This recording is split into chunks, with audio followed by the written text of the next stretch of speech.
18 horas. Notícias de Manaus, Amazonas, Brasil e do mundo. Agora na Mix.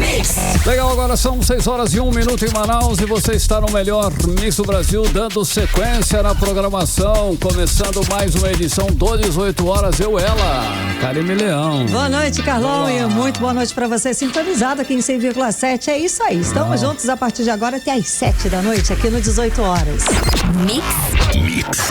Vamos juntos, hein? Contando com a sua participação pelo nosso WhatsApp que está aí inteiramente à sua disposição, só para você. Anote aí, participe conosco do programa 18 horas, 994887592. E a gente também quer saber, né, o que você pensa a respeito do que a gente fala aqui no 18 horas. E claro, tá valendo também a sua participação para você que nos acompanha ao vivo pelo YouTube. Manda a sua mensagem pra gente.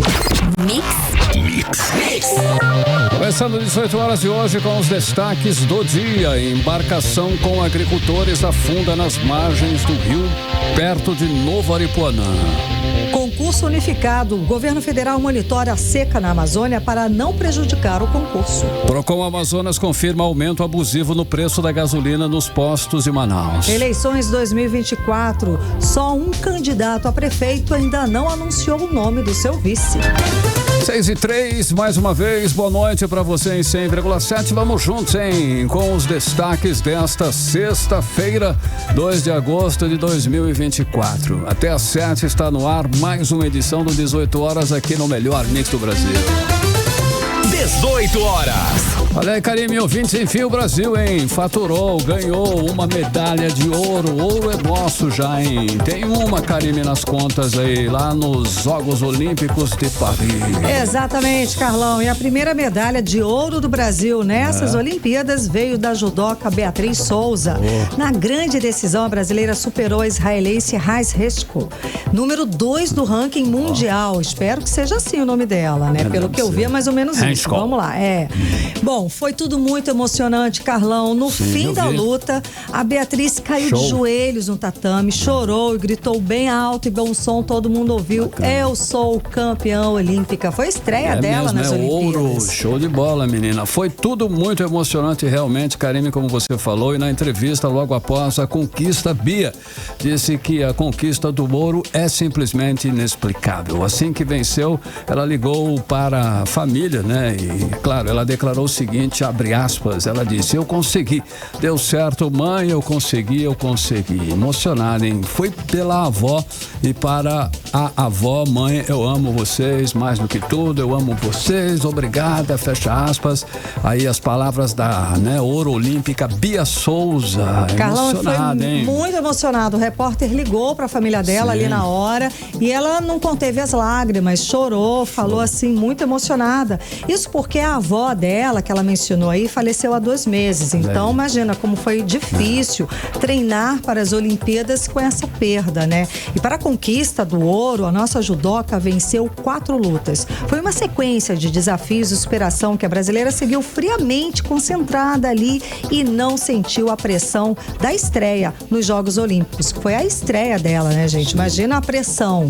Bom, nem mesmo numa semifinal contra a dona da casa, a Romene Dico, número 1 do ranking mundial. Imagina, você estrear uma Olimpíada lutando... Pegar essa pedreira. Pegar a número 1 do ranking mundial. Só isso, gente. Fácil, bom, não. Hoje na final, numa arena lotada, ela conquistou o ouro na categoria acima de 78 quilos, derrotando a israelense. Bom, essa concentração e até frieza, né? Podemos dizer assim, da judoca foram aí determinantes, né? Concentração e frieza, determinação e tudo mais. Ainda na semifinal, Beatriz Souza não se abalou, ficou firme e forte quando o ginásio inteiro gritava o nome da rival, né? Romene Dick. Nem se desesperou, inclusive. Quando o placar marcava sua derrota nas quartas de final, que depois foi revertida no VAR, né? O fato de disputar a sua primeira edição nos Jogos Olímpicos aos 26 anos, né? Como você já falou, Karime, não afetou ela continuou ali, firme e forte. Uma conquista de superação, como a gente está falando aqui. Essa característica aí da judoca, de ter essa concentração extrema, essa frieza, vem da técnica a Sara Menezes, que hoje Com essa conquista da Bia, ela se tornou a primeira brasileira campeã olímpica como judoca e como treinadora. A gente viu que a técnica foi realmente essencial para que a Beatriz Souza seguisse friamente concentrada durante os Jogos. E essa é a terceira, hein? A terceira conquista do judô nessa Olimpíada, Karime ouvintes. Temos a prata de William Lima e também o bronze de Larissa Pimenta. Carlão, a gente sabe que já é tradição do judô brasileiro nas Olimpíadas, isso desde Munique de 1972. A gente sempre traz uma Sem querer medalha. falar, se não fosse juiz, a gente tinha uma de ouro no judô logo lá no começo. Ah, né, isso é Karime? verdade. Mas deixa pra lá. Não, mas é bom adendo, viu? É bom lembrar, tá? Vamos lá, a gente tem um total de 27 medalhas conquistadas no judô durante as Olimpíadas. É claro que a gente fala mais a respeito de Olimpíadas 2024 com o Cid Soares no Giro dos Esportes daqui a pouquinho. É isso aí. 18 horas.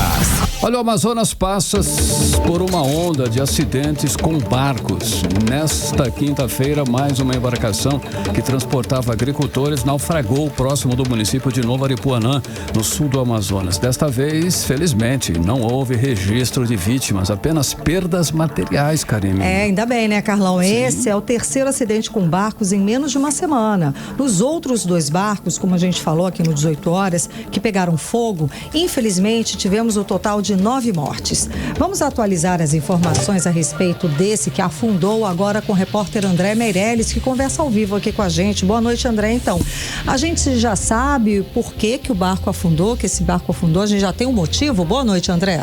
Muito boa noite, Karime, boa noite, Carlão, boa noite a você que nos acompanha ao vivo aqui na 100.7. Olha, a gente entrou em contato com a Marinha do Brasil, que informa que tomou conhecimento, né, que na tarde de ontem a embarcação denominada Encontro das Águas naufragou aí enquanto navegava pelo Rio Madeira, ali nas proximidades do município de Novo Airão, a 228 quilômetros aqui da capital amazonense. O barco que virou não deixou vítimas ou desaparecidos, assim também como não houve poluição hídrica. A nota diz ainda que acontece agora é que vai ser instaurado inquérito para apurar as causas, circunstâncias e também possíveis responsáveis. E assim que concluído e cumpridos as formalidades legais, o inquérito vai ser encaminhado ao Tribunal Marítimo, que vai fazer a devida distribuição e autuação, dando vista à Procuradoria Especial da Marinha para que adote as medidas previstas em lei. E a Secretaria Municipal de Saúde de Novo Aripuanã informa que o barco ainda se aproximou ali da margem de uma praia e os passageiros desesperados ali no local conseguiram se salvar e retirar os pertences das embarcações. E após esse susto, os passageiros aí, depois desse susto, eles foram transferidos aí para outro barco e levados ao município. Ali. E hoje o capitão dos portos da Amazônia Ocidental, André Carvalhais, esteve no local para fazer a inspeção ali da situação na embarcação e vai contar agora pra gente como é que foi essa inspeção. Vamos acompanhar. O denunciante falou que tinha um problema aqui em termos de coletes, os coletes não estavam em bom estado, de extintores e de tripulação de segurança, que a tripulação não estava completa. Então a gente veio averiguar, o denunciante já nos ajudou, falou que horas a embarcação ia sair, e aí isso nos ajuda também a gente se programar. A gente veio, acabou vendo efetivamente que os coletes estavam em boa condição, os extintores também, a tripulação estava aqui. Mas uma coisa que ele não denunciou, que não impede a viagem, a gente acabou vendo, que é um problema no retorno de combustível, uma questão bem técnica, não impede a viagem, mas a embarcação vai ser notificada. Isso é muito importante, por mais que a denúncia não tenha sido confirmada, na visão do passageiro de que denuncia, ele não é uma pessoa técnica, mas se ele desconfia, denuncie, na dúvida, denuncie. 18 horas. Tá, então, Karime, Carlão e ouvintes, a gente conferiu a fala do capitão dos portos da Amazônia Ocidental, André Carvalhais. A gente está aqui lembrando desse acidente que aconteceu ontem. Esse é o terceiro incidente envolvendo embarcações no interior do Amazonas e sem menos de uma semana, como vocês, Karime e Carlão, falaram aí no começo, né? Conforme já foi notificado aqui, inclusive pelo 18 horas, teve o barco Comandante Souza, que pegou fogo na madrugada do último sábado, enquanto navegava ali rumo ao município de Santa Isabel, no Rio Negro, fica aí a 630 quilômetros aqui de Manaus, e ao todo aí até o momento, né, 4 pessoas morreram no incidente. E na última segunda-feira, a embarcação M. Monteiro pegou fogo ali nas proximidades do município de Uarini, a 718 quilômetros aqui de Manaus. O barco fazia esse trajeto de Manaus até Tabatinga, e 5 pessoas morreram ali em decorrência desse incêndio, Karime, Carlão. E as atualizações é essa que a Marinha trouxe aí, que vai fazer aí, vai ser encaminhado então toda a situação, né, após essa averiguação ali, para saber as causas desse acidente, né, para o Tribunal Marítimo ali, que vai fazer a devida distribuição e autuação, Karime, Carlão. Obrigada, André, pelas informações, e a gente lembra aqui que precisa de mais fiscalização. Sim. Né, o Carlão? Parece que tá fácil. Não é coincidência não, é que a coisa tá feia mesmo, sabe? 3, né, numa sequência, então parece que tá bem fácil navegar por aí geral, sem fiscalização. Obrigada, André, boa noite. Valeu, André. 6h12, você era o melhor mix do Brasil. 18 horas. E agora, Karime? Bora falar de campanha eleitoral, Carlão? Bora. Já tá aí, né? Aliás, a gente tem falado disso desde o ano passado com Cíntia Blink, que já está aqui com a gente ao vivo. Cíntia, boa noite, Cíntia. Então, o fim do mistério, o prefeito Davi Almeida anunciou Renato Júnior como vice nessa caminhada para a reeleição. É isso, Cíntia? Boa noite. Boa noite, Karime. Boa noite, Carlão e todo mundo que tá com a gente na 100.7. Pois é, te contei ontem, né, menina? Puro sangue a chapa. Puro sangue. Davi conseguiu aí ter tudo que ele queria. Ele tem o apoio do PSD de Omar Aziz, tem o apoio do MDB de Eduardo Braga e tem o vice que ele queria ter e que é falado desde sempre, né? Que é Renato Júnior aí, o seu fiel escudeiro, conselheiro pessoal, até ontem secretário da Seminf, amigo de infância, de acordo com o que ele mesmo falou no anúncio que ele fez agora de tarde, falando que Renato Júnior é o nome do vice que vai para essa eleição com ele na busca da reeleição. Então, sem grandes surpresas, né? O anúncio foi feito no Morro da Liberdade, na casa de Davi Almeida, ou uma das casas que ele tem, enfim, no Morro.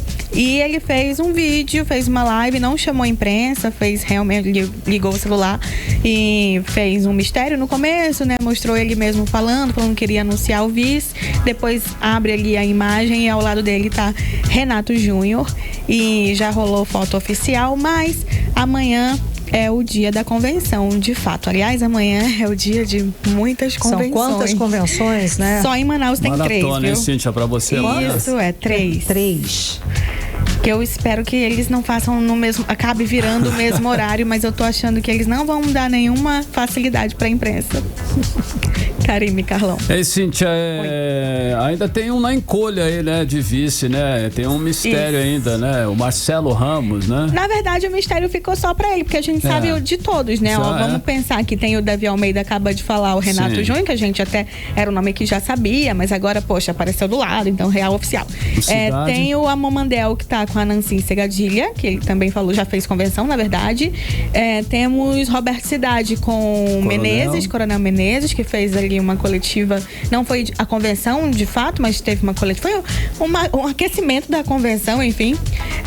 Quem mais? Alberto Neto, nós sabemos, foi o primeiro que nós soubemos, né? Maria do Carmo Cefaí.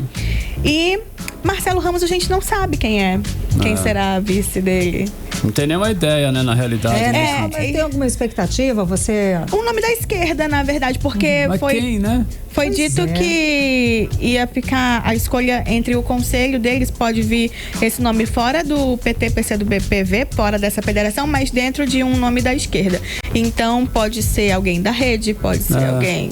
Mas teria um nome assim que óbvio, meio pra chutar? Não, pra chutar é difícil, né? Acho que não.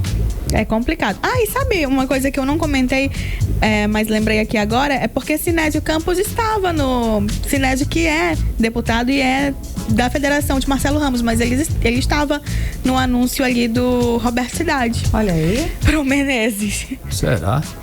Ele estava lá, assim, ele que é diferente que ele participe, já que ele não é dessa federação. Não é. Enfim. Ele participou deve ser amigo, né? Deve estar. Então... Ele subiu no palanque? Ele estava lá no palanque? Ele não chega a subir no palanque, mas ele estava presente no evento. Já é significativo, né? Sim. Bom, vamos lá, Blink. Parece que hoje a gente tem mais 2 pesquisas novas. 3. Apareceu mais uma agorinha. Eita, vamos lá. Ó, vamos na ordem então. Primeira a aparecer foi a IPEM. IPEM, elas tiveram em comum colocar primeiro e segundo lugar a Mamandel Davi Almeida. Então, assim, se a eleição fosse por agora, a gente teria um segundo turno a Mamandel Davi Almeida. Lembrando que a leitura que a gente faz é do cenário atual, só que a gente está cada vez mais se aproximando. Então, acaba virando um indicativo do que pode vir, né? Mas, assim, tá cedo, não vamos cravar. Em teoria, temos aí Davi Almeida primeiro, a Mamandel segundo. No IPEM, ele fez 34,6 e a Mamandel 23,8. Agora, terceiro lugar muda totalmente em todas elas, porque Capitão Alberto Neto aparece com 10% na IPEM e Roberto Cidade vem em seguida, ele não consegue chegar aos 2 dígitos, ele fica com 9,4. Aí a gente tem Marcelo Ramos, Wilker Barreto, Natália Demme, Gilberto Vasconcelos do PSTU. Beleza, agora deixa eu passar para do pontual. Ela já traz pra gente, de novo, Davi Almeida primeiro lugar, a Mamandel segundo, só que aqui Davi aparece com 31,5%, a Mamandel 23,2%, até que tá parecido. Agora o terceiro lugar, gente, mudou. Roberto Cidade com 15,6%. Nossa. E Alberto Neto aparece com 10,5%. Então não sei outra. O que rolou. E na terceira? Aí Marcelo Ramos, Wilker Barreto, segue a mesma ordem. Agora, de ainda agorinha, né? Aqui surge neste mesmo momento que é Big Data. Nós temos Davi Almeida na frente de novo, só que ele aparece com 26%, uma coisa mais contida, né? Menos 30%, que nos outros está batendo mais de 30%. A Mamandel, 23%, é uma distância bem menor do que nas outras. Roberto Cidade, em terceiro, com 17%. Ele estava com IPEM 9 ponto tanto, 10, 15, agora 17%. Gente. E aí, Capitão Alberto Neto com 13%. Depois vem Marcelo Ramos, depois o Wilker Barreto. Então, assim, pesquisas diferentes e números bem diferentes também. Verdade. Você tem que contextualizar para quem chegou agora. Explica, Carlão. Bom, é isso. De pesquisa a gente tem essa informação. E o Carlão, já que soltou essa, é o seguinte: Plínio na convenção, ele pega o microfone e fala que pesquisa e merda é a mesma coisa. Complicado. Ele falou na cara dura. Mas a opinião é do Plínio, ninguém tá dizendo. Exatamente. Agora, nessa aí a gente tem algum indicativo de rejeição? Temos indicativo. Mas é muito diferente? Será? Tá difícil. Indicativos de rejeição. Do IPEM, Marcelo Ramos na frente, Gilberto Vasconcelos logo em seguida, Marcelo bate aí 16,9%, Gilberto 15,3%, Natália Demes 11,7%, aí vem a Mamandel com 11,3% e Davi Almeida com 10,3%. E PEN é a primeira vez que eu vejo a Mom batendo mais rejeição do que Davi Almeida, e Davi Almeida numa rejeição super de boa. Aí vem o Wilker Barreto com 10,1%, Capitão Alberto Neto 9% e Roberto Cidade 7,5%, a pessoa menos rejeitada do Brasil.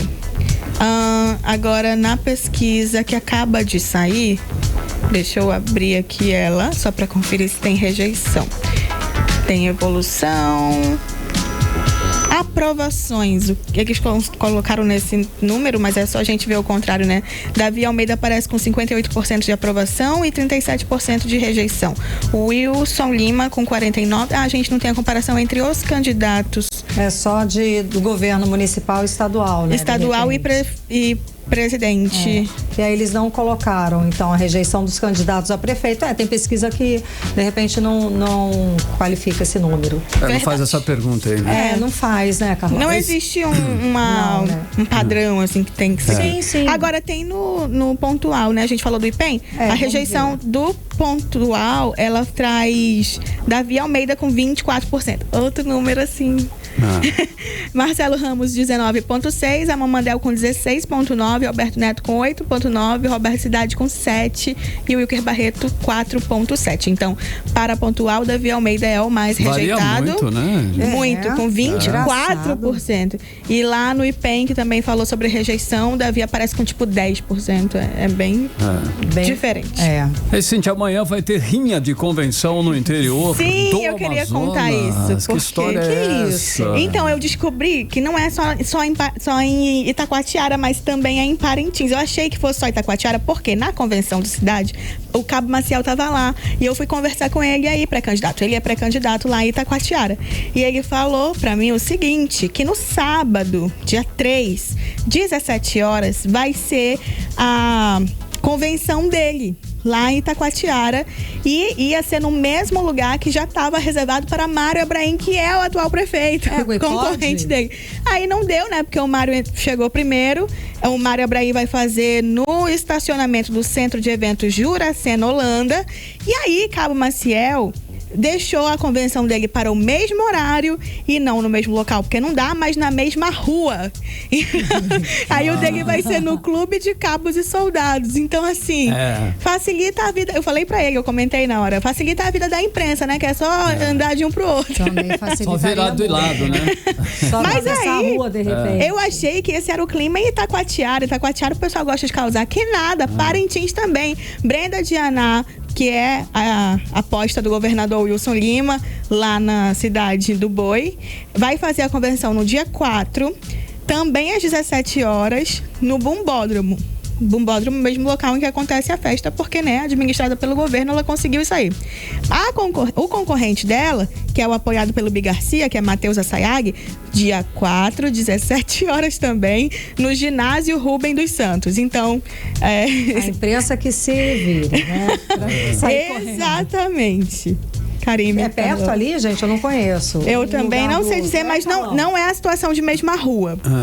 Como é em Itacoatiara. Não, também não. Também não sabe se é longe, ou seja, vamos fazer mas maratona. São os dois na mesma hora. Tá valendo, então. E por aqui isso pode acabar sendo feito, porque amanhã, apesar do Cidade dizer que é 8 horas, ele pode chegar com as 10, que 10 já é o horário do Alberto Neto. Inclusive é tradição, né? Chegar atrasado. Lembra? Ele fez isso com a mão. Ele fez isso que eu ia falar. Ele fez aquela coletiva que você ficou lá esperando o tempão, a gente entrou ao vivo e ele começou a falar. Ele demorou o quê? 1h30? Fiz sim. 1h30 de atraso. E o Amon teve que mudar o horário para as 20. Então isso pode acontecer de novo. Pode acontecer real nessa semana. Amanhã, aliás. Não sejam malvadinhos assim, por favor. Fechou, Cíntia? É isso. Eu volto amanhã com mais informação. Segunda-feira. Segunda, é verdade. Amanhã você tem uma maratona muito amanhã você vai correr atrás. Quem tiver no meu Instagram, eu vou contar tudo pra você. Valeu.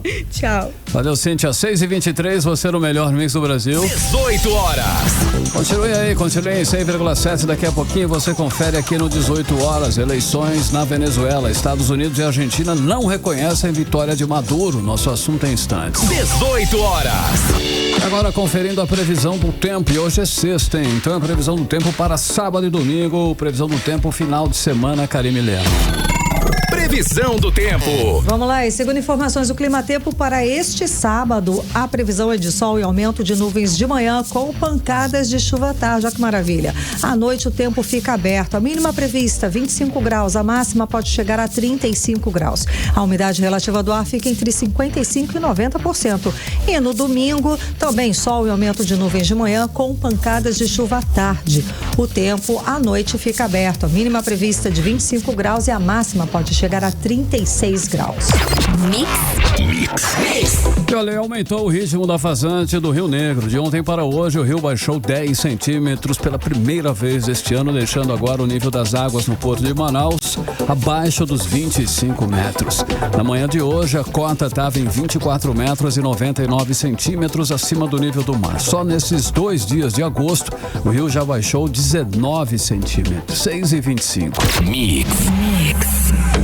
Lembra a ação do PROCON aqui do Amazonas de fiscalizar o aumento do preço da gasolina, lembra, Karime? gente reclamou pra caramba e deu graças a Deus que alguém tá fiscalizando isso. Pois é, o PROCON identificou aí sim aumento abusivo praticado pelos postos de combustível. Eu também já tinha identificado isso aí, viu, Karime? A gente aqui já até tinha identificado, enfim, né? Mas segundo o PROCON, Carlão, alguns donos de combustível e de postos de combustível realmente aproveitaram um anúncio de reajuste de 20 centavos da Petrobras, que não tem nada a ver com a gente aqui, para aumentar a margem de lucro de forma abusiva. Olha aí. Quem tem essas informações é a repórter Nathalie Moraes, que conversa ao vivo agora com a gente. Boa noite, Nathalie. Então, esses empresários aí, já que o PROCON detectou esse aumento abusivo, eles foram notificados, eles vão ser penalizados? Conta pra gente. Boa noite. Boa noite, Karime, boa noite, Carlão, boa noite, ouvintes do programa 18 horas. Então, Karime, Carlão, esses empresários, eles foram notificados sim, e eles têm um prazo de até 5 dias para apresentar ao PROCON e também ao Ministério Público aqui do nosso estado o porquê desse aumento. E aí, se não houver justificativa para esse aumento, as empresas, né, todos esses empresários, foram mais de 100 postos notificados, viu? Nossa, bastante. Esses empresários, eles podem ser multados, né, segundo a lei de número 56.8.078, que julga aí como abusivo o aumento de preços sem qualquer justificativa. Eu tentei pesquisar ali, né, até tentei consultar os amigos advogados para passar qual que seria esse valor, mas eles disseram que varia muito, né, de tipo de serviço que é oferecido, então tem que ver a multa realmente que foi aplicada, o documento, mas assim, a gente sabe que desde o dia 13 de julho, vários postos de combustíveis aqui de Manaus acabaram aumentando a gasolina em 60% sem dar nenhuma justificativa para a sociedade. Foi tipo um sábado, as pessoas acordaram com a gasolina muito mais cara. Com a gasolina 60 centavos mais cara. E detalhe que a refinaria Rean, que atende aqui a gente, ela diminuiu o preço para os revendedores, né? Para as refinarias. E aí que não justifica mesmo esse aumento. Exatamente, Karime, né? Ó, eu até botei aqui, né, para eu ressaltar que, por exemplo, a Petrobras aumentou o preço do litro da gasolina em apenas 20 centavos lá no dia 9 de julho. Mas a gente não tem nada a ver com a Petrobras, né? Porque o que acontece? A venda do combustível nos postos aqui da nossa capital é ligada diretamente à refinaria privatizada de Manaus, do Grupo Atem, né? A Rean, que reajusta os preços, inclusive todas as sextas-feiras. Será que hoje vai vir novidade para amanhã? Socorro! Né? E aí, com essa, né, a gente sabe, entre o dia 9 de julho e 9 de junho, a Rean aumentou cerca de 35 centavos. Atualmente, Karime, Carlão e ouvintes, a Rean, né, a refinaria da Amazônia, acaba vendendo aí o litro da gasolina para esses empresários no valor de R$3,46. É cerca de 44 centavos a mais, inclusive, que o preço que a Petrobras acaba vendendo para o restante do Brasil, viu? Que a Petrobras está vendendo aí a R$3,04. Mas o que o PROCON quer saber é por que eles fizeram esse aumento sem justificar, sem ao menos dar um aviso para a população. Olha só, a gente vai ter um reajuste. Não por causa disso, daquilo, mas nada, né? Nada disso aconteceu. E aí o que aconteceu? O PROCON, ele foi a mais de 100 postos e aí solicitou os documentos, né? E aí constatou, inclusive, que alguns donos de postos acabaram anunciando aí se aproveitando do anúncio de 20 centavos, do aumento de 20 centavos da Petrobras, e aí acabaram pegando carona nisso aí para aumentar a sua margem de lucro. Só que isso daí é ilegal, né? E aí, se eles não conseguirem provar de fato o que foi que aconteceu, eles vão ter que pagar na justiça por isso. E aí a gente conversou com o diretor-presidente do PROCON aqui no Amazonas, Jalil Frasch, sobre essas notificações. Vamos conferir.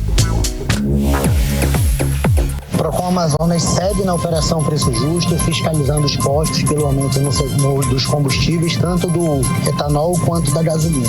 O que foi identificado até o momento é que alguns postos, de fato, majoraram a margem de lucro de forma injustificada e muitos outros também majoraram em virtude de estarem comprando mais caro das distribuidoras. O que o PROCON está realizando no momento é esse monitoramento e as autuações daqueles que estão majorando margem de lucro sem justificativa, apenas para onerar o consumidor. Então, vários postos estão sendo autuados e, como há uma análise individual de cada posto, de toda a documentação, requer um tempo e uma atenção. Mas as ações, elas continuam, tanto na rua quanto na parte administrativa dentro do PROCON, para que a gente coíba o aumento abusivo no preço dos combustíveis.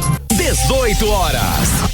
Karime, Carlão, ouvintes do programa 18 horas, a gente acabou de ouvir aí a fala do Jalil Fracha, ele que é diretor do presidente do PROCON aqui no Amazonas. E aí, Karime, a gente espera, né, que de fato não só essas empresas possam ser notificadas e se não houver uma explicação direta de toda essa situação, que eles possam ser penalizados e com isso, né, a gente possa ter a redução, já que esse aumento foi sem nenhuma justificativa, 60 centavos tem pesado no bolso. Nossa, né? muito. Bom, se o PROCON já disse que de cara já viu que é um aumento abusivo, e se de repente, aí a gente vai ter que esperar, né? Se os postos vão conseguir justificar para, sei lá, será que a gente pode aí sonhar, pensar aí que pode baixar o preço da gasolina, né, Carlão? Será possível? A gente vai seguir acompanhando, caro, né? A gente vai seguir acompanhando. Vamos querer saber o resultado desses 5 dias, dessas notificações que foram entregues. O que vai acontecer? Pra gente trazer notícia boa, se Deus quiser, pros nossos ouvintes. Boa noite pra vocês e uma ótima sexta-feira. Boa, Nathalie. Obrigada. Bom fim de semana. 6h31 agora. 18 horas.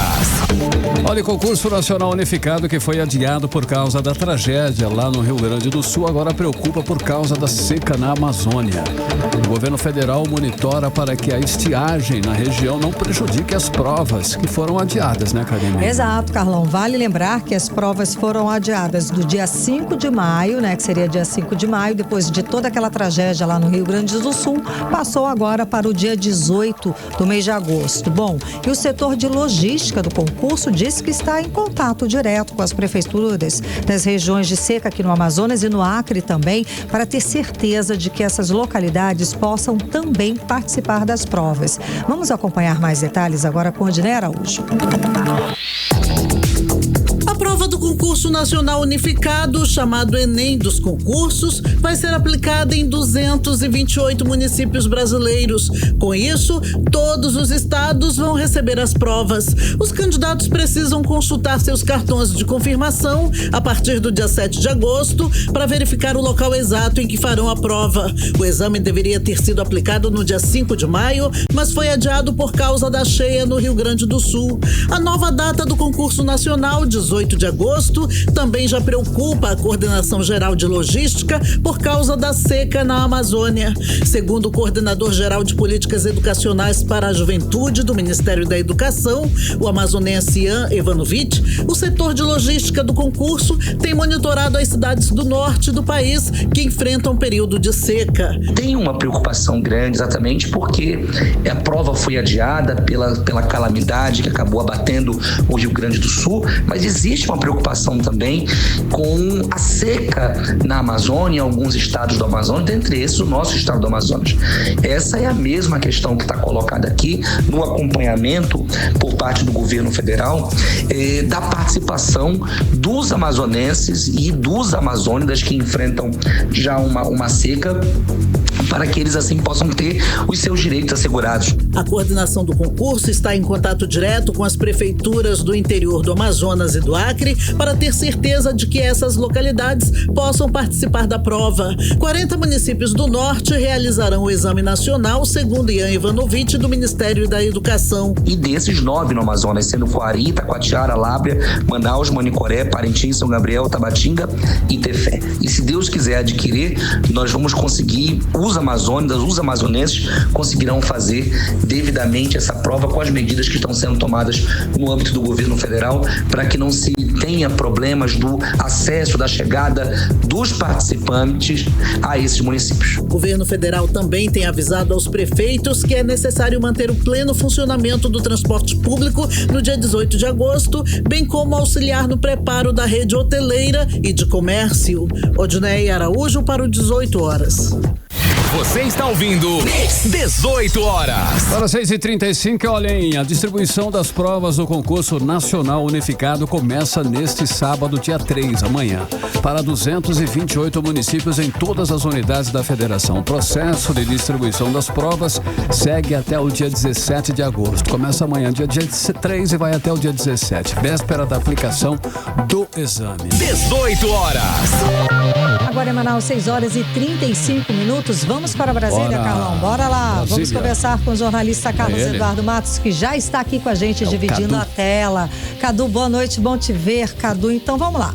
Vamos voltar a falar a respeito da polêmica sobre as emendas PIX. Agora, o ministro do Supremo Tribunal Federal, Flávio Dino, ele mandou o governo dar transparência total nessas emendas para que elas sejam rastreáveis, é isso. Bom, e como o presidente da Câmara, o Arthur Lira, reagiu? Teve polêmica? Explica pra gente. Boa noite, Karime e Carlão. Boa noite, ouvintes do 18 horas. Karime, Arthur Lira anunciou hoje que vai recorrer da decisão monocrática do ministro Flávio Dino, porque, segundo ele, suspender as emendas parlamentares fere um direito que é constitucional e que é do Poder Legislativo. Mas recorrer ainda é cedo, viu, Karime? Porque a decisão do Flávio Dino ainda vai ser julgada pelo colegiado, pelos demais ministros. Então, a decisão pode sair um pouco ajustada, pode sair diferente. Então, entrar com recurso ainda é muito cedo. É porque ele está muito bravo com essa história.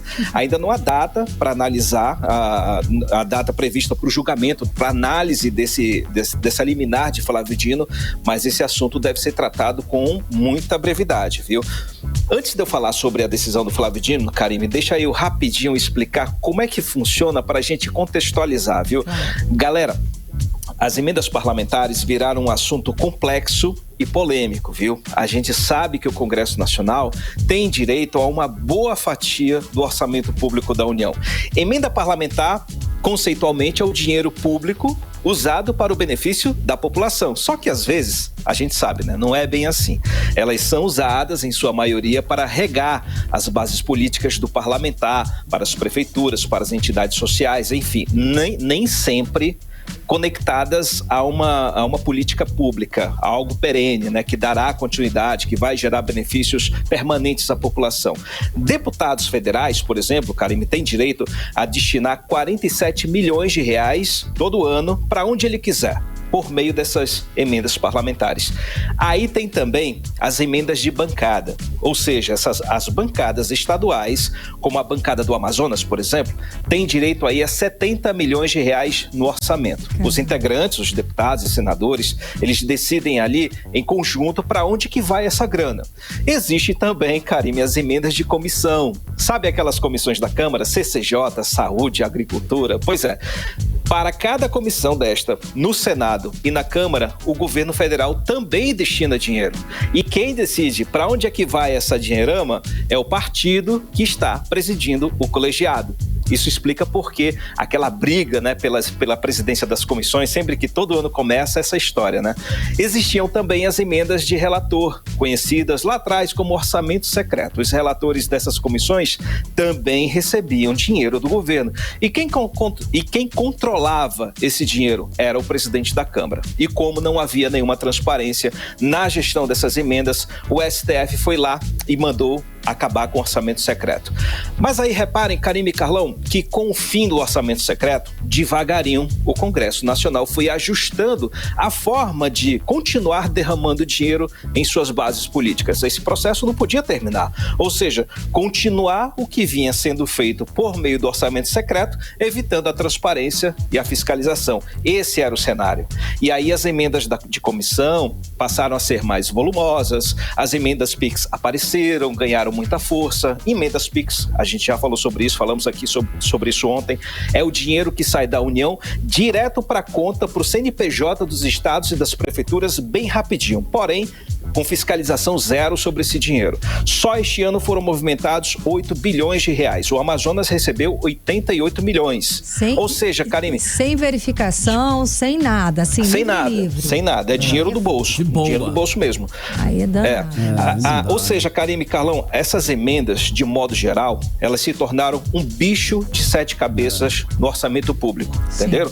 Agora sim eu vou falar do Flávio Dino. Essa semana ele promoveu uma audiência de conciliação, chamando o governo e Congresso para ver um jeito de melhorar a fiscalização das emendas. Não houve acordo. E aí eles pediu uma liminar, tomando 2 decisões. A primeira, mandando a AGU, a Advocacia Geral da União, aliás, a Controladoria Geral da União, que é a CGU, investigar a destinação de todas as emendas PIX que foram transferidas entre os anos de 2020 e 2024. Ele quer saber quem passou o PIX, quem recebeu o PIX e como é que o dinheiro foi gasto. Boa. A segunda decisão, pois é, é o mínimo que a gente precisa, né? Lógico, né, gente? Mas esse não deveria nem ter, deveria ser assim, porque é o emprego do nosso dinheiro. Isso é o óbvio. Exato.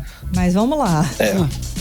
A segunda decisão do Flávio Dino foi permitir que o governo só faça o pagamento, só efetue o pagamento das emendas individuais para os municípios onde o parlamentar recebeu voto.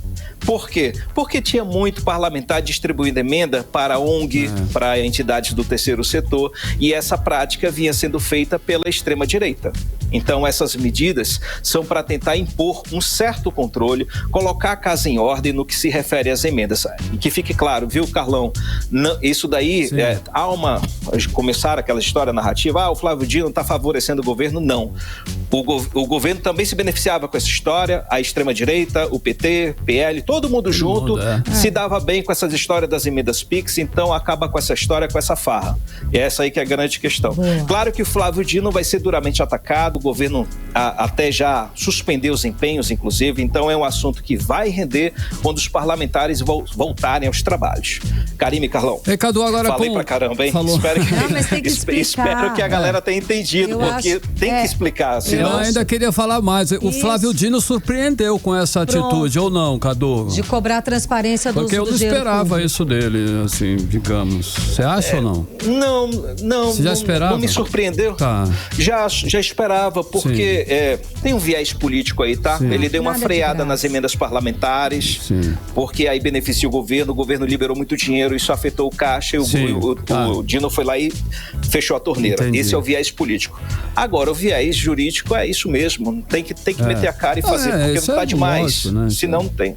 Beleza, Cadu, com relação à situação na Venezuela que não tá fácil, os Estados Unidos, né, e agora a Argentina reconhecem a vitória do candidato de oposição Edmundo González no lugar do Maduro, né? Então, que situação é essa, hein, Cadu? E agora? O que adianta isso também, no caso, né? Carlão, não foi só a Argentina, viu? O governo do Uruguai também se manifestou reconhecendo a vitória de Edmundo González e a derrota de Nicolás Maduro. Esses países pegaram carona com os Estados Unidos, que ontem reconheceu a vitória de Edmundo González. E a última informação que a gente tem, Carlão, é de que Costa Rica e Equador fizeram o mesmo, viu? E apesar desse movimento coletivo, o Brasil segue com um pé em cada canoa, esperando as informações das tais atas eleitorais, para então decidir o que fazer, se vai gritar vitória de Maduro ou não. Mas essa narrativa condicionante, Carlão e Karime, já está se enfraquecendo, porque agora à tarde, o Conselho Nacional Eleitoral, que é uma espécie de TSE venezuelano, reiterou a vitória de Nicolás Maduro. A corte divulgou uma nota agora à tarde dizendo que Maduro teve 51,95% dos votos e Edmundo González 43,18% dos votos. Ou seja, se Lula estiver enrolando, ele vai dando essa condição aí de esperar as atas eleitorais, ele vai ter que recalcular a estratégia, porque essa história já deu. O Conselho Nacional Eleitoral já deu pela segunda vez a vitória de Nicolás Maduro. Não vai voltar atrás por causa de Lula, gente. Carlão e Karime. Não mesmo. Traz pra gente as rapidinhas eleitorais agora, né, Cadu? A gente reserva esse último tempinho para falar do que está acontecendo no resto do país. A Blink fala do Amazonas, né? Bora de rapidinha. Hoje eu destaco, Karime, uma pesquisa do Instituto Quest, divulgada hoje, né? Feita aí em 5 capitais do país: São Paulo, Rio de Janeiro, Belo Horizonte, Campo Grande e Manaus, sobre a influência do presidente Lula e também do ex-presidente Bolsonaro no voto dos eleitores. Entre as 5 capitais, Lula tem mais influência só em São Paulo. apenas em São Paulo, viu? Lá, 29% dos entrevistados disseram que votariam no candidato que Lula indicasse. No Rio de Janeiro é o contrário, a rejeição foi mais forte. 75% disseram que não votariam no candidato indicado por Lula. Em Manaus, Bolsonaro se sai melhor. 34% disseram que votariam no candidato indicado por ele, Bolsonaro. 25% disseram que votariam no candidato que Lula indicasse. A rejeição a Jair Bolsonaro foi maior em São Paulo também. 75% disse que não votaria no candidato indicado por ele. A situação é muito boa para a esquerda, no caso, que Boulos está bem na frente. A situação de Ricardo Nunes se reverte a cada dia, né, diante de alguns escândalos que estão acontecendo por lá, e Boulos está começando a virar o jogo por lá, segundo as pesquisas. Então, São Paulo é possível que comece com uma liderança, né? Já na campanha, com a liderança de Boulos, né, que é da esquerda, do pessoal indicado pelo PT. Volto com vocês, Karime e Carlão. Obrigada, Cadu. Bom fim de semana. Até segunda. Valeu, galera. Chega, faltou fôlego. Falei demais. Cadu. Tá ótimo. Um abraço, gente. Tchau, tchau. Valeu, tchau, tchau. Agora 6h45 em Manaus. 18 horas. Olha só, o Amazonas já registrou 2.869 casos de doenças respiratórias nesse ano, segundo dados divulgados pela Fundação de Vigilância em Saúde do Estado, Karime. Carlão, pra gente ter uma ideia, tá? No ano passado, aqui no Amazonas, de 1º de janeiro a 5 de julho, foram registrados o total de 2.578 casos aí de síndromes respiratórias agudas graves. Vamos acompanhar mais detalhes a respeito desse número agora com Nathalie Moraes. De acordo com a Fundação de Vigilância em Saúde do Amazonas, até o dia 27 de julho deste ano, aqui no estado, foram registrados 2.869 casos de síndromes respiratórias agudas graves, sendo 1.328 por vírus respiratórios. Nesse mesmo período, foram notificadas 33 mortes, como explica o técnico da Vigilância Epidemiológica da Fundação de Vigilância em Saúde, Alexandro Melo. Existem alguns vírus que eles têm um período marcado, que a gente chama de sazonalidade. Hoje, a gente tem circulando rinovírus, o vírus de SARS-CoV-2, que é o vírus do Covid-19, o vírus respiratório sincicial. Então, são esses vírus que nós estamos mais detectando. O boletim da FVS também mostrou que Manaus ocupa o primeiro lugar no ranking de casos por municípios, com mais de 800 ocorrências. A síndrome respiratória aguda grave é uma condição marcada pela dificuldade de respirar, sensação de peso no peito e lábios ressecados. Entre os principais sintomas estão febre, coriza, dor de cabeça e perca de apetite. Para evitar a infecção, algumas medidas devem ser adotadas desde já, como explica o especialista. E a principal prevenção contra os vírus respiratórios, no caso contra o Covid-19, nós temos a vacina que é ofertada em todas as unidades básicas de saúde. Basta você procurar uma unidade básica de saúde que você vai verificar se você está apto a fazer uso da vacina. Além da imunização, o técnico da FVS reforça outras medidas em formas de prevenção. Quem deve usar máscara são as pessoas que estão doentes. Ela está transmitindo o vírus. Se ela usar a máscara, ela não vai transmitir para outras pessoas. Então, aquelas pessoas que estão apresentando sintoma respiratório, até mesmo febre, dor de garganta, elas devem usar a máscara. E assim como eu falei, a gente quebrar essa cadeia de transmissão com a eliminação da transmissão do vírus. Nathalie Moraes para o 18 horas. Você está ouvindo 18 horas. Às 6h48, as vendas de motos tiveram um aumento de 27,5% em julho em comparação com o mês de julho do ano passado. O levantamento é da associação que representa as concessionárias, que é a FenaBrave. Carlão, e em comparação já com o mês de junho deste ano, essas vendas aí apresentaram uma queda de 5,4%. Agora, escuta que interessante, porque a mesma FenaBrave apontou o seguinte, que o número de mulheres que, de acordo com a Abraciclo já, que o número de mulheres que escolheram a chamada liberdade sobre duas rodas aumentou mais de 69% numa década, como explica o repórter André Meirelles. Segundo dados da Abraciclo, Associação Brasileira dos Fabricantes de Motocicletas, Ciclomotores, Motonetas, Bicicletas e similares, a produção de motos no país cresceu 13,5% no primeiro semestre deste ano. E as mulheres fazem parte desse mercado como consumidoras ou profissionais. Isso porque a Abraciclo divulgou dados que mostram que em quase uma década, mulheres motociclistas passaram de 5 milhões e meio em 2014 para quase 9 milhões e meio até o final de 2023.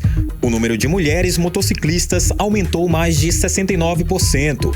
Para a instrutora da Yamaha, Vanessa Oliveira, a mulher também conquistou espaço na chamada liberdade sobre duas rodas.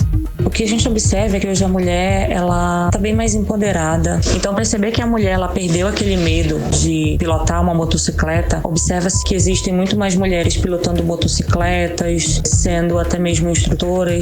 Dentro da Yamaha, vou te dar um exemplo, nós temos hoje pilotas de teste, né? Nós temos uma mulher que se destaca ao redor dos homens. Então, não é um mundo voltado só para o público masculino. Hoje a mulher, ela consegue se inserir nesse meio tranquilamente e que dirá até melhor. Além do Amazonas, os estados com mais mulheres habilitadas na categoria moto são Rondônia, com 31,9% em relação à população total, Santa Catarina, com 27,6% e Mato Grosso, com 24,6%. André Meirelles para o 18 Horas. Você está ouvindo 18 Horas. Agora 6 horas e 51 minutos. E olha que dado interessante, hein? Crianças encontraram artefatos arqueológicos no município de Borba, interior do Amazonas. As peças com características de urnas funerárias foram encontradas numa área de terra indígena. Pois é, Carlão. Daí o Instituto de Patrimônio Histórico e Artístico Nacional foi acionado, claro, e vai enviar uma comitiva para realizar aí uma fiscalização, um estudo. E quem conta essa história pra gente é a Odneia Araújo. Simples brincadeira de criança no quintal de uma casa na terra indígena Cunhã Sapucaia, no município de Borba, resultou em uma descoberta histórica. 4 peças com características de urnas funerárias indígenas foram encontradas na tarde do último dia 21 de julho. As crianças chamaram os adultos, entre eles a professora Carmen Lúcia, moradora do local onde os materiais foram encontrados. Segundo a professora, as crianças viram a parte de cima do pote e, orientados pela professora, cavaram ao redor e encontraram o restante do material. 2 peças estão inteiras e outras 2 estão rachadas. Em algumas é possível ver cinzas dentro delas. O material foi resgatado e guardado. Os moradores avisaram o Instituto do Patrimônio Histórico e Artístico Nacional aqui em Manaus. Segundo a superintendente do IPHAN no Amazonas, Beatriz Calheiro, o órgão prepara uma comitiva de pesquisadores para visitar a comunidade. A superintendência do IPHAN no Amazonas foi contactada pelo professor Genildo Moura, da comunidade da terra indígena Cunhã Sapucaia, do município de Borba, a partir do momento em que foram encontradas 4 urnas pela comunidade, para que o IPHAN pudesse dar assistência, orientação técnica e organizar uma missão para visitar a comunidade e garantir as demais providências para a preservação desse material, futura pesquisa, fruição desse bem, em acordo com a comunidade, que tem ali suas representações indígenas, os comunitários que estão envolvidos em poder guardar a memória desse território.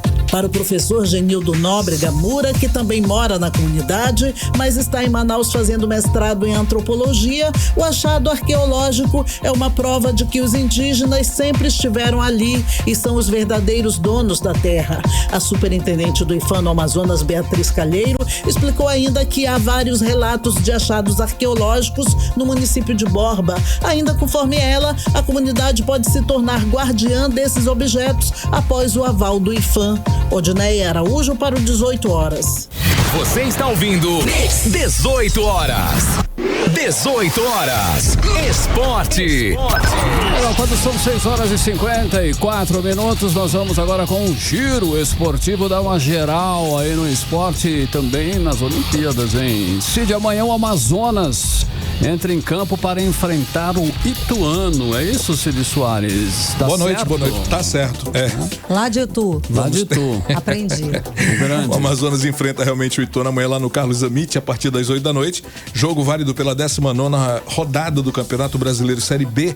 No seu último confronto pela Série B, a Onça Pintada empatou em casa num duelo diante do Guarani, que é a lanterna da competição, todo mundo lembra disso. O resultado foi considerado ruim para o time, né, que briga para se afastar do Z4 e que segue em um jejum de pouco mais de um mês aí sem vencer em casa. A equipe atualmente se apresenta na 15ª posição com 21 pontos, 2 a mais do Botafogo de São Paulo, que abre o Z4. E, portanto, vamos torcer pelo nosso... né, pela nossa onça aí, pelo amor de Deus, né? Bom, olha, também amanhã o Vitória enfrenta o Cuiabá, já estamos falando de Campeonato Brasileiro aqui direto, tá? Pelo Campeonato Brasileiro, 21ª rodada no gramado do Barradão a partir das 3 da tarde. O Vasco da Gama, o Vasco de la Gama enfrenta o Bragantino amanhã em São Januário, vai jogar em casa, eu quero ver o que vai dar isso. Só a partir das 6 da tarde. O Atlético Goianiense enfrenta o Botafogo, o ex-líder, né? No gramado do Antônio Ascioli a partir das 7 da noite. Também às 7 da noite, Criciúma enfrenta o Atlético Mineiro no gramado do Heriberto Ruz. E às 8h30 da noite, o São Paulo enfrenta ninguém menos que o Flamengo, lá no Morumbi. Olha aí, Nossa, já temos meda. torcida. Que meda. Vamos lá então. Acabou o esporte aqui local, nosso arroz com feijão. Vamos de Olimpíadas, Cid Soares. Porque hoje foi maravilhoso, hoje foi emocionante. Hoje brilhou o ouro. Chorei muito, ganhamos o ouro com o judô, maravilhosa Bia. E o melhor de tudo, no quadro geral, o Brasil subiu o ranking, né? Com esse ouro. Essa medalha de ouro tem um peso enorme. Passamos a Argentina, Cid? Passamos a Argentina, subimos para 19º lugar. Legal. A Argentina está em 30º lugar. Olha aí. Isso que importa. Vamos lá, Cid. Essa foi a notícia realmente Cid, do dia, vamos lá, né? maravilhoso. Temos ouro, sim, claro. Beatriz Souza, né, fez uma campanha memorável nessa sexta-feira lá no Palais Éphémère da Arena Champ de Mars. Arrasou no francês. A brasileira de 26 anos, não sei nada de francês. Eu tô brincando, que é isso, bora né? lá. Ela tem 26 anos, conquistou a medalha de ouro na categoria pesada, acima de 78 quilos. E a final foi contra a israelense Haskell. Uma luta dominante definida aí com o Vazari para dar polimento no nosso ouro histórico. E no masculino tem uma novidade, né? O Ted Riner ganhou a medalha de ouro tricampeão olímpico, a lenda francesa. Esse cara é um gênio na luta, enfim, gosto muito. O Brasil está classificado para as quartas de final das Olimpíadas de Paris. A vitória por 102-84 sobre o Japão, conquistada na manhã desta sexta-feira, somada ao triunfo da Grécia sobre a Austrália, que a gente tem que pegar essas pontas, né? Foi 77-71, garantiram a seleção brasileira no mata-mata e na competição, e a gente vai chegar lá. Vamos ver o que vai dar isso.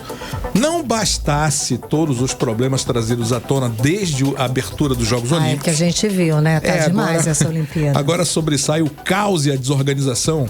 A alimentação dos atletas tornou-se aí uma grande preocupação.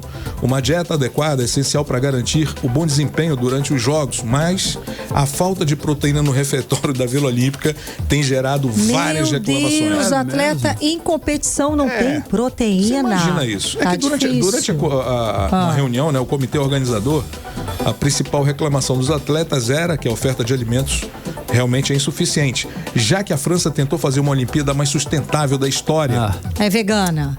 Vegana e vegetariana. Não, para, gente. Como é que a atleta vai... Como é que a nossa Bia, a nossa judoca ia lutar comendo alface? Então, vai lá. Estamos falando de atletas que precisam realmente de alimentos proteicos. Aí, para completar, a proteína, ovos e frango, né, e certos carboidratos estavam em baixíssimo estoque e não atendem às necessidades, e a reposição é demorada demais. Além disso, existem queixas também sobre longas filas no local. O restaurante lá abriga 3.300 pessoas e ao todo são 14.500 atletas. Atletas, e claro, né? Sim, a delegação e tudo mais. Meu Deus! Filas gigantes. A fila da fome lá. A gente nem imagina isso, né? Mas o Brasil saiu por fora e montou um restaurante exclusivo para nossa delegação. E os caras não são nada bobo, né? Tem feijoada e tudo, aposto. Deve rolar, não tem a dúvida. Gente, mas que vergonha. Posso piorar mais? Claro. Não tem ar-condicionado. Com altas temperaturas lá, as delegações estão brancando com o próprio sistema de refrigeração. Colchões, já foram chamados aqui, pode falar, né? Aquela tranquilo? cama de papelão, né? Cama antissexo, né? De papelão. Que ridículo. É dura a beça e faz com que os atletas fez com que os atletas comprassem seus próprios colchões.